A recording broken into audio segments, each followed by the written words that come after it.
Hello and welcome back to another video. Today I would like to show you how to make text bold in HTML. To start, you will only need something like a notepad.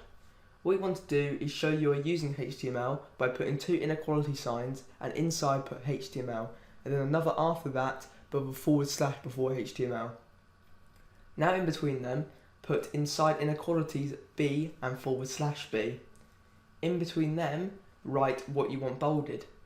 Now when you run it, the page will have the writing you chose bolded. Thank you for watching this video and I hope you enjoyed it. If you did, consider subscribing to the channel. I have also just recently started a Patreon for people who want to support the channel. Being a patron gives access to GitHub files for every upload from now, and more depending on what tier you get. Thank you for watching and bye.